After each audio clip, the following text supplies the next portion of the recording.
Om Swastiastu. Assalamualaikum warahmatullahi wabarakatuh. Salam Nam Budaya, salam kebajikan, salam sejahtera untuk kita semua. Salam harmoni. Sebelumnya kami dari kelompok 3 akan mempresentasikan tentang media pembelajaran berbasis lingkungan. Sebelum menuju ke materi pembahasan, izinkan saya memperkenalkan diri terlebih dahulu. Nama saya Made Dwi Nugraha dengan NIM 21110210001 dan rekan saya atas nama Elsa Claudia Livi dengan NIM 21110210003 dan juga atas nama Niputu Recia Utari Putri dengan NIM 21110210005 dan yang terakhir atas nama Kadek Agus Pradesta dengan NIM 21110210006. Sebelumnya saya akan membacakan pada konsep terkait media pembelajaran berbasis lingkungan. Yang pertama, pengertian media pembelajaran berbasis lingkungan. Yang kedua, jenis lingkungan sebagai media pembelajaran. Yang ketiga, teknik menggunakan lingkungan. Yang keempat, contoh media pembelajaran berbasis lingkungan. Dan yang kelima, kelebihan dan kekurangan menggunakan lingkungan sebagai media pembelajaran. Langsung saja ke pokok pembahasan yang pertama, yakni pengertian media pembelajaran dan berbasis lingkungan. Media pembelajaran berbasis lingkungan merupakan alat bantu penyampaian materi dari guru ke siswa dengan memanfaatkan lingkungan yang ada di sekitar siswa sebagai sumber belajarnya. Itu saja yang bisa saya sampaikan. Selanjutnya akan disampaikan oleh rekan saya. Baik, terima kasih atas waktu yang diberikan. Di sini saya akan melanjutkan materi yang kedua, yaitu mengenai jenis lingkungan sebagai media pembelajaran. Semua lingkungan yang ada di sekitar kita bisa digunakan sebagai media pembelajaran. Dari semua lingkungan yang dapat digunakan dalam proses pendidikan dan pengajaran, dapat dikategorikan menjadi 3 macam lingkungan belajar. Yaitu yang pertama ada lingkungan sosial. Lingkungan sosial adalah sebagai sumber belajar yang berinteraksi dengan manusia dan kehidupan bermasyarakat. Contohnya seperti organisasi, adat dan kebiasaan, mata pencarian, agama, dan sistem nilai. Lingkungan sosial dapat dipraktikkan atau dipelajari dari lingkungan-lingkungan terdekat, yaitu ada tetangga, warga desa, atau kecamatan. Yang kedua yaitu ada lingkungan alam. Lingkungan alam adalah segala sesuatu yang sifatnya alamiah. Contohnya seperti keadaan geografi, iklim, suhu, udara, musim, curah hujan, flora fauna, dan sumber daya alam.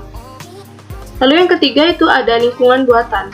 Lingkungan buatan adalah lingkungan yang sengaja diciptakan atau dibangun oleh manusia untuk tujuan tertentu yang bermanfaat bagi kehidupan masyarakat. Contohnya seperti irigasi, pertanian, kebun binatang, perkebunan, penghijauan, dan pembangkit listrik. Lalu, materi yang ketiga itu ada teknik menggunakan lingkungan.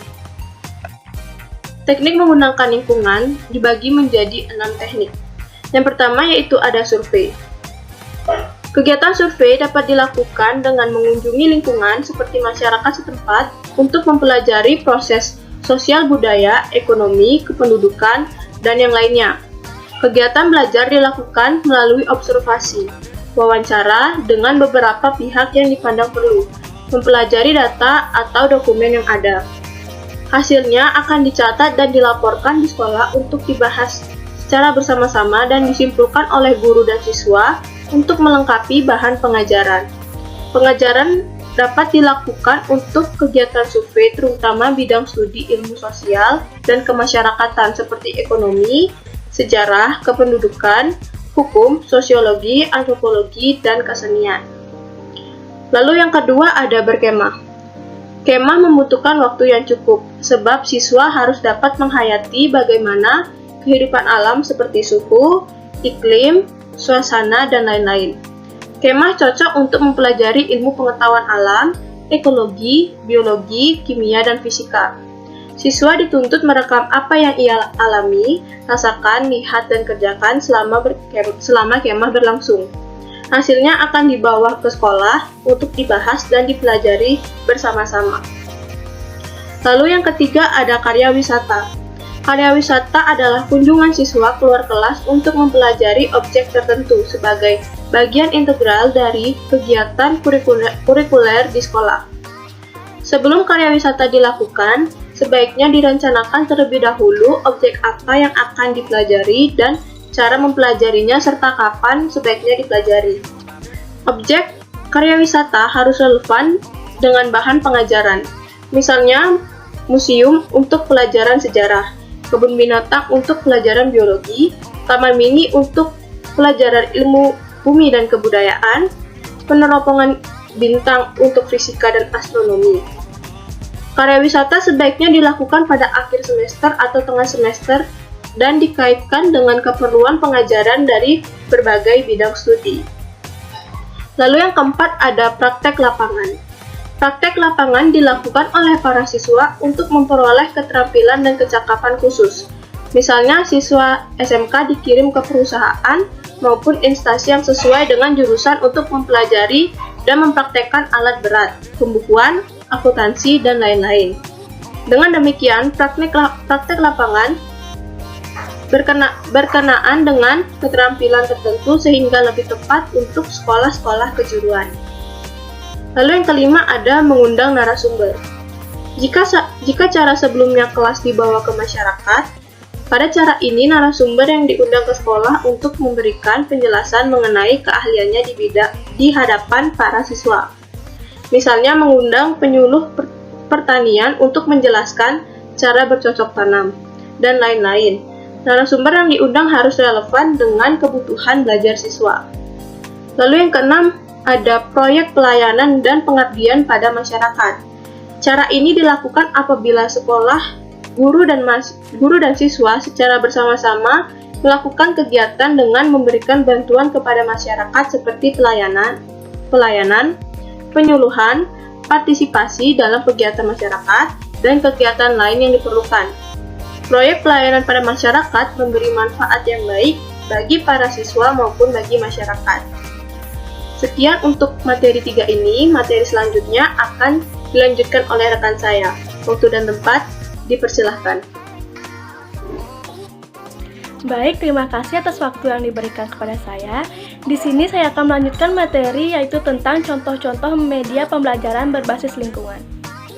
Yaitu yang pertama, praktikum IPA dengan menggunakan alat dan bahan yang ada di lingkungan sekitar. Contohnya, seperti saat kita praktik struktur atom dan molekul, kita bisa dapat menggunakan cara menggosokkan balon ke rambut atau kita dapat melakukan praktek oksidasi. Bisa menggunakan cara dengan mengisi kaleng dengan es batu yang ditambahkan garam kemudian didiamkan. 2.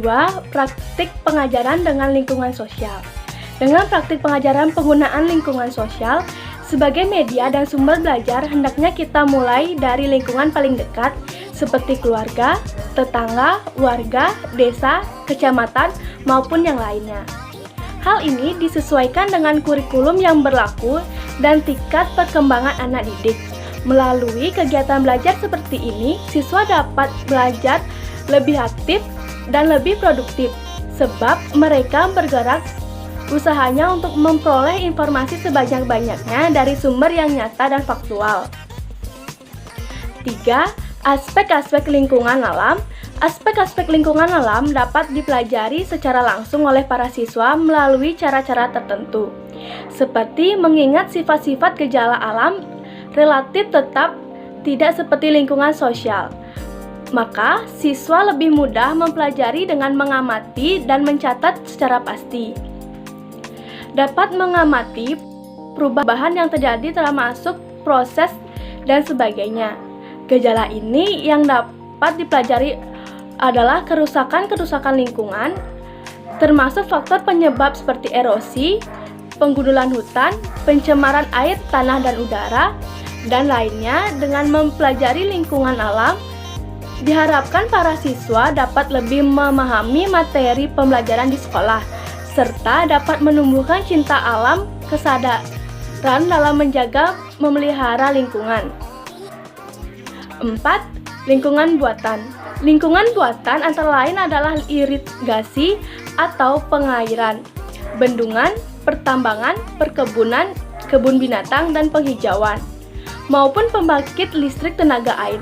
Siswa dapat mempelajari lingkungan buatan dari berbagai aspek seperti prosesnya, pemanfaatannya, fungsinya, pemeliharaannya, maupun daya dukungan serta aspek lainnya yang berguna dan pembangunan dan kepentingan manusia dan masyarakat pada umumnya.